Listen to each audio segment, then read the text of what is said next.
Yo, bitch around like a leak. Yo, my nigga ready to hit. You might get knocked down just like a pin. She want my number and she want my pen. But she ain't getting. Alright. We're finna react to how funny Mike went from killing people to a comedian.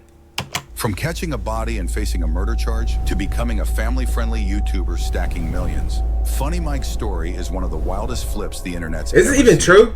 Before the pranks, the challenges, and the family Don't tell me he was switching he niggas was before. MacArthur Johnson, a kid from Baton Rouge, Louisiana, a city where you better keep that thing on you. You better keep that thing But on how you. does someone go from facing I'm life finna in dislike this prison video. to building one of the biggest kids-friendly YouTube channels? And is the past really behind him, or is it still waiting to catch up? MacArthur Johnson, born October 8th, 1996, grew up in the trenches of Baton Rouge. In his own words, growing up in Baton Rouge meant that growing up in Baton Rouge, man, you don't do something that's not in the street-wise, you're gonna end up in jail or dead. the hood shaped him, pushing him toward the trap life as a young hustler, just trying to make it out. Young Johnson had his 22? fair share of run-ins with the law as a young bull. He caught some cases and spent time in Man, this shit juvie don't even for look throwing real. hands and other charges he's been reluctant to speak on. In his Vlad TV interview, I ain't gonna lie, he had a crazy ass high top. And that shit was not it, bruh.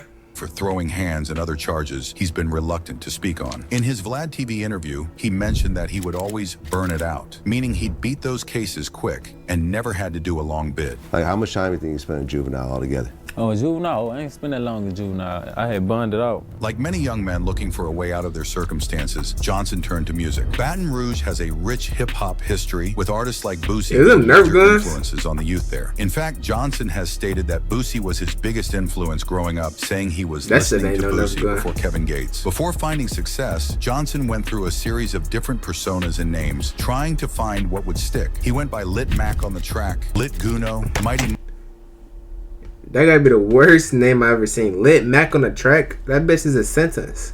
Mighty, Mike, and Girl He Funny at different points. So, what was the first name? My first name was Lil Mac. Lil Mac. On the track. Lil Mac on the track. Lil Mac on the that shit track. ass. That was my You a first. pimp? Shit, I slapped them hoes down, for real. Real talk. But yeah, but that was one of my rap names. Initially, he tried to make it as a rapper, but when that wasn't taking off, he pivoted to comedy on social media platforms like Vine and Instagram. His relatable comedy about family dynamics and childhood experiences started getting traction. Johnson explained that he started that after rapping What wasn't the taking fuck? off, seeing comedy as another potential path to success. After rapping wasn't taking off for me, you know what I'm saying? I started then to try to see what can I, get out of it, you know? Nigga kinda look like Cardi. Shit just started going up, you know what I'm saying? So That hot top on the Instagram garbage, though. I ain't gonna lie. right? And one situation took off, on the Instagram. This hustle and willingness to adapt would eventually pay off, but not before a major controversy and legal trouble that nearly derailed body? everything. In 2016, when Atlanta rapper 21 Savage was gaining popularity, Johnson made a strategic move that would change his trajectory. During a freestyle, he dropped the line, "This ain't 21, this 22," and people caught on.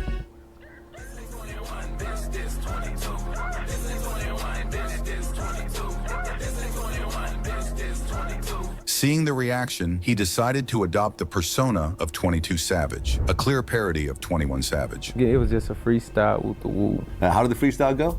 I was like, this ain't 21, this is 22. Whip, skirt, woo. And then everybody just fucked with it. Johnson released a song I called never heard that. Jumpin' as 22 Savage, which quickly gained traction. Nah, I look, he Audio got a alone dick was ride. racking up thousands of plays within hours. And when he dropped the video, it exploded, reaching millions of views.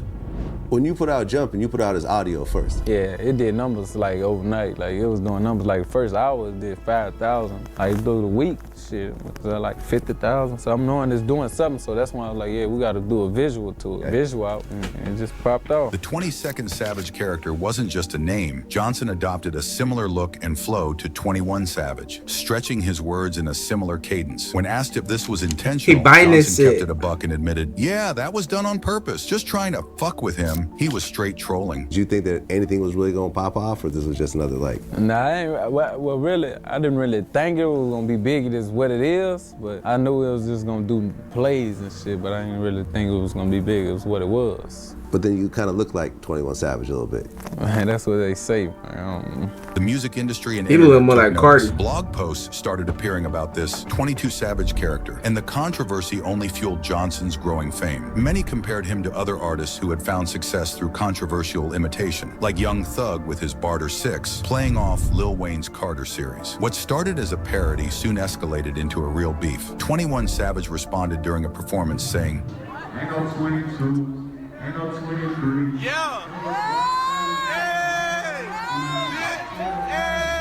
acknowledging the copycat without directly addressing him. So you got on stage and said, ain't no 22, ain't no 23. Oh yeah, I seen that. I saw that. What'd you think? Ain't no 21, just 22, you know. Nigga, shut Johnson up, took this as man. a challenge. In interviews, he claimed that if 21 Savage had just ignored me, eventually it would have just faded away. Instead, the back and forth intensified. Because all you really had to do was just ignore you. Right. Eventually, Just it would have just ignore kind of me faded and away. everything That high would top fade pissed me away, off. but, you know, he got no sense of, you know. The situation escalated when Johnson challenged 21 Savage to a boxing match. Put saying your if gun down, 21 bitch ass won, he boy. would change his name. Even 50 Cent got involved, contacting Johnson about putting the fight on 50 the Cent? undercard of a Mayweather boxing event. According to Johnson, they were going to put up 100 bands each for the fight, but 21 Savage declined, saying, I don't box, I got them choppers. Don't talk about out here boxing, man. We walk around with choppers and shit, man. We ain't boxing no motherfucker. But Funny Mike, aka 22 Savage, responded and said he must have thought they stopped making choppas when they made his, hinting that he with the shits and is ready to shoot as well. Damn, bro. You copy his swag, you gotta shoot him now? How'd you feel when you heard that? When he said that, I say, oh man, he must thought they stopped making choppers when they made his shit. You know what I'm saying? You hear me? They don't stop making choppers, dick. Anybody can get a chopper, dick. Call a You nigga know what dick? I'm saying? The beef took an even. Yeah, I ain't gonna start doing that. Dick, anybody can get a chopper, dick. You know what I'm saying? I'm gonna start saying An that. even darker turn when 21 Squad began posting threatening messages, including tombstone emojis over Johnson's pictures. This led to threats and declarations that ATL, 21 Savage's city, and BR, Johnson's city, were now no-fly zones for each other, meaning if either one pulled up to the other's hood, it was on sight. The internet beef was turning into some real street shit. You know, that would really escalated the shit again, you hear me? Cause that's when one of his homeboys, I don't know who he was, he put the little tombstones over my pictures. A beef started because a nigga obviously stole his swag, and now they trying to kill each other? City, you know, what up, pull up. You know Nigga, what make I'm the comedy You said that videos. Baton Rouge is a no-fly zone for them now? saying? Shit, it is a no-fly zone. But while the internet beef was heating up, the streets had a different kind of smoke waiting. Before long, Funny Mike wasn't just playing Savage on records. He caught a real body in broad daylight. Amid the rise of the 22 Savage How the hell persona nigga beat and that? the beef with 21 Savage, something far more serious occurred. On May 3rd, 2016, MacArthur Johnson was involved in a shooting that left 20-year-old Richard Phillips dead in the parking lot of a Baker Boulevard grocery store in Louisiana.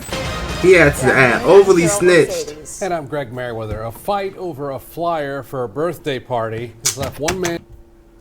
That's the most nigga shit I've ever. A flyer over a birthday party? So you killed a nigga? What? Of a Baker Boulevard grocery store in Louisiana. Over you killed somebody over a flyer? Mercedes. And I'm Greg Merriweather. A fight over a flyer for a birthday party has left one man dead. And This why another white niggas charged is with racist. murder. The killing happened at a Baker convenience store, and this afternoon, Police Chief Mike Knaps announced a total of 3 arrests in this case. But the suspected shooter insists he did nothing wrong. You didn't fire a gun? Self-defense. So you did fire a gun.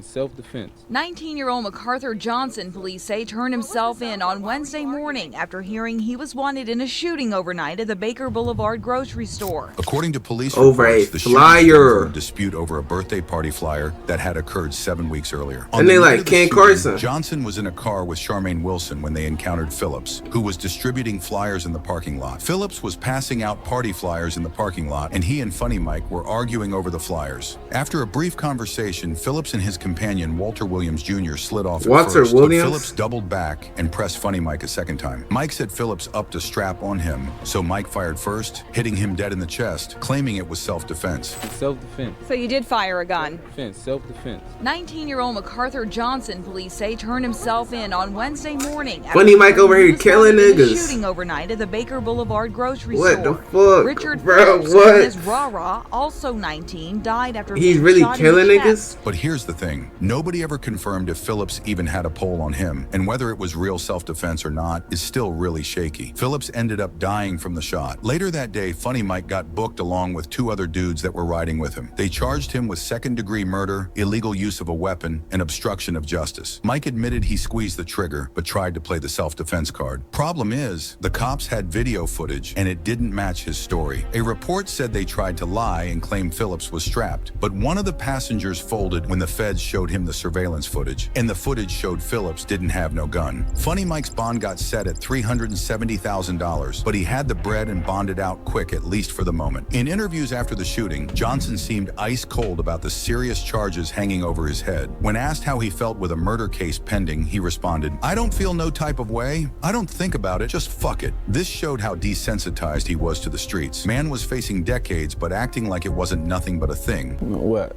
How I feel? How did he with beat something like that? hanging over your head. I don't feel no type of way because, you know, if you was in my shoes, you in the situation, you would probably did the same thing. No, you know? no, I wouldn't, Not nigga. about the Not over no situation, flyer. about the court case that's coming Not up, over or no the plea deal birthday that's coming flyer. up, or whatever is coming up in your future. Because one way or another, something's gonna have to happen. So how do you just get by day after day? I don't know. I don't think about it. Just fuck it. Fuck it. But sometimes in the streets, it ain't about who's right or wrong, it's about what you can prove. And somehow, against all odds, Funny Mike finessed the system and slid out the back door clean. Now you're hearing all these and How? wondering why he's not in prison right now, despite all the evidence looking mad sketch. Johnson caught the biggest break of his life. In what shocked everybody, a grand jury decided not to indict him on the murder charges. This decision effectively meant the case wouldn't go to court, and Johnson was free to move forward with his life. He celebrated this outcome on Instagram, writing, "God is good. Second chance at life. Shout out to my team." Some have speculated about how Johnson managed to avoid indictment despite the evidence, including surveillance footage. But the details of the grand jury proceedings remain private. With the streets watching and the feds off his neck, Funny Mike knew he couldn't keep living on borrowed time. He had to reinvent himself before the next bullet or courtroom took him out for good. Following his legal troubles and the 22 Savage controversy, Johnson knew he needed to switch up his whole vibe. He eventually shelved the 22 Savage persona and fully embraced his new identity, Funny Mike. This wasn't actually a new wave, but rather a return to his comedic roots. Before the 22nd Savage character, he had already been building a following with comedy content. As 21 Savage explained in interviews, the comedy shit was working, so I guess he just went back to it. Did you convince him to drop the whole 22 Savage thing? I think he did that on his own, really. Just ran his course? I ain't never asked him to stop.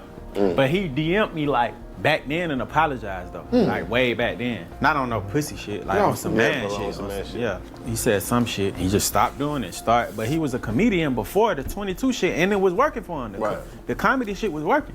So I guess he just went back to it. In 2016, he created his YouTube channel and began focusing on comedy skits, pranks, and lifestyle content. His authentic personality and humor resonated with audiences, and his channel grew rapidly. Johnson's But I content never evolved knew he over killed time, the nigga becoming more over a family-friendly as he flyer. himself matured and started a family. He began dating Jalea Monet, whom he met through social media, and the couple now have 2 children, a daughter named London, born in February 2019, and a son named MacArthur Johnson Jr., born in July 2020. Today, Funny Mike has built a straight-up media empire. His main YouTube channel is pushing over 6 million subscribers, and he runs additional channels including Funny Mike Gaming, Funny Mike Skits, and the MJ Family channel with his girl Jalea, which has over 3 million subscribers by itself. His content now is all about pranks, challenges, and family vlogs, a complete 180 from his days as 22 Savage or his trouble with the law. He's estimated to be worth about 3 M's, all made legitimately through his social media hustle. That's according to Google, but I think he's worth 10 times that, as he's acquired most of his wealth from crypto investments. A coin called Doge is what made him all these millions. Beyond YouTube, Johnson has kept dropping music under his Funny Mike persona, with tracks like DD3X, Small Wee Wee, and Monsters Under My Bed, showing a more lighthearted approach than his 22 Savage days. Johnson has also been giving back to the hood, organizing bike giveaways for kids in Baton Rouge who ain't got much, especially around Christmas time. He's spoken on the importance of putting on for your city. That nigga hairlines. Many children don't get nothing for Christmas because their family can't afford it. A key part of Johnson's story is his connection to another Baton Rouge rapper who blew up, NBA YoungBoy, Kentrell Deshaun Goldberg. I cut out my These two diamonds came for up the in win. same trenches of Baton Rouge, both trying to make it out by any means. YoungBoy has shouted out Funny Mike in his music, with bars suggesting people mistakenly thought Funny Mike was soft when he was really about that life.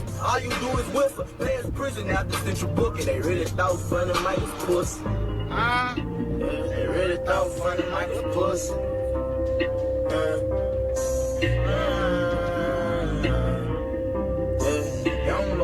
Who is that? Is that Rod Wave? This co-sign from Kevin one of the hottest Gates. rappers in the game adds another layer to Johnson's complex story and street credibility. Funny Mike's journey from the trenches of Baton Rouge to YouTube stardom is a story of transformation, second chances, and reinvention, straight up. While his past includes... That nigga should not have gotten a second chance.